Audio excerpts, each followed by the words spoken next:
The wrong answer is about to win. Not because it is better, not because anyone found new evidence. It's going to win because the person holding it sounds more certain. A group of players is staring at the same Street View image. One person puts the marker in France, but cautiously. Other guesses land in New Zealand and Nepal. Then the group starts talking. The shared marker moves toward France. Then it gets pulled away. The road has not changed. The buildings have not changed. The correct country has not changed. The only thing that changed is who sounded sure. And before you picture that one unbearable coworker, pause. In some part of your life, this person is probably you.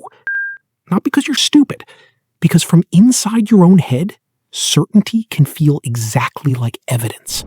I'm Spark, and today we're not building a detector for stupid people. We're testing something much more useful and much more uncomfortable. What gives confidence the right to move the marker? Before we go further, pick one belief you feel very sure about. Work, health, money, relationships, anything real. Give it a confidence score out of 100. Keep that number. We'll come back to it. The game came from a research project called StreetCrowd. Players first guessed the location alone. They also reported how precise they thought their guess was. Then they entered a team chat and had to agree on one final marker. Now, confidence wasn't useless. More accurate people were often more confident. But the match was messy. And in that gap, confidence started buying influence it had not fully earned. Relative confidence predicted who moved the final decision even after the researchers accounted for correctness. When the least correct player sounded more confident than the most correct player, the team was more likely to move below the potential of its best first answer. Confidence didn't improve the map. It changed whose hand everyone followed. You've seen this without Street View. One person in a meeting speaks in clean verdicts. Someone else says, it depends, because they can see 3 conditions and 2 ways the plan can fail. Who sounds smarter in the first 10 seconds? Usually the verdict. Which is awkward, because confidence is much cheaper to produce than evidence. So why can someone feel completely right while missing the thing that would prove them wrong? This is where the Dunning-Kruger Effect enters the story. In the original studies, people completed tasks involving grammar and logical reasoning, then estimated how well they had performed. In some of those tasks, the lowest performers placed themselves far above their actual rank. The internet turned that into a very satisfying insult. People who lack skill also lack the skill to recognize that they lack it. There's a useful idea inside that sentence. To judge an answer, you often need some of the same knowledge required to create a good one. If you do not understand the rule, you may not notice the moment you break it. And being wrong doesn't come with a special feeling. Your brain does not play a tiny error sound. There is no red warning light.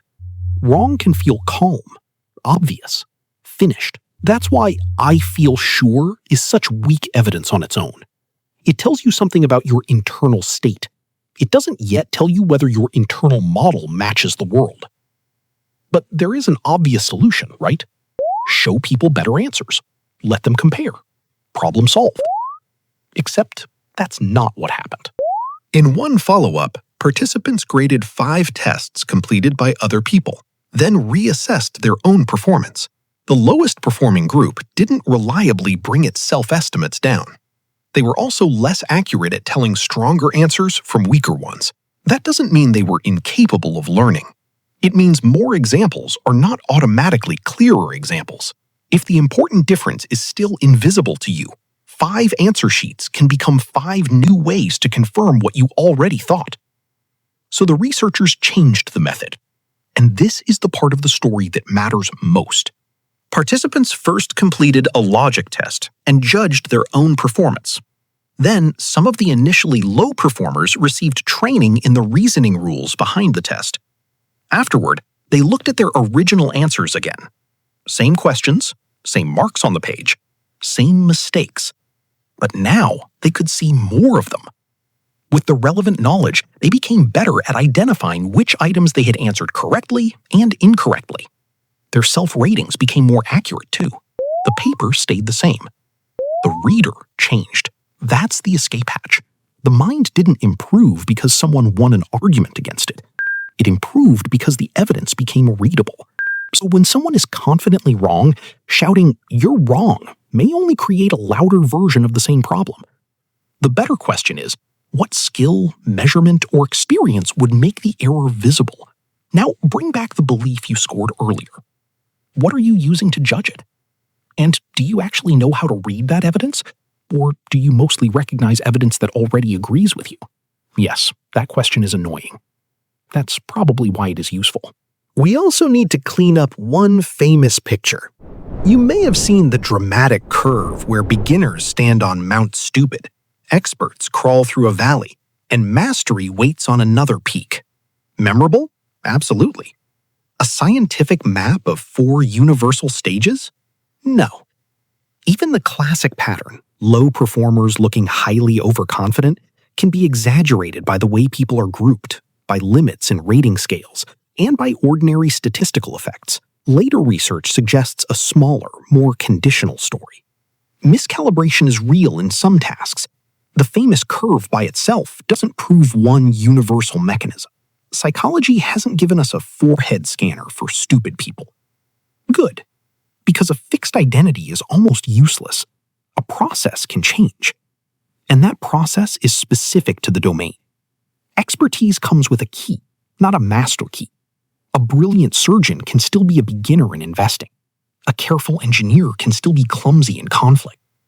Being skilled somewhere doesn't give your confidence an all-access pass everywhere. So let's finish the experiment you started at the beginning. You chose one belief and gave it a confidence score. Now complete one sentence. I would change my mind if. Not if everyone agreed with me. Not if someone explained it more loudly.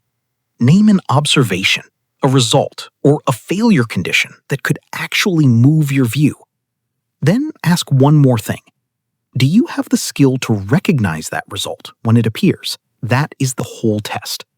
Prediction, confidence, a condition that would prove you wrong, and the ability to read the outcome. This isn't an invitation to doubt everything. You don't need a peer-reviewed process for choosing lunch.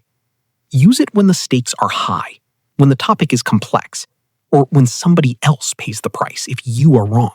Research on intellectual humility points in the same direction. Acknowledging the limits of your understanding is linked with more corrective effort, not simply giving up.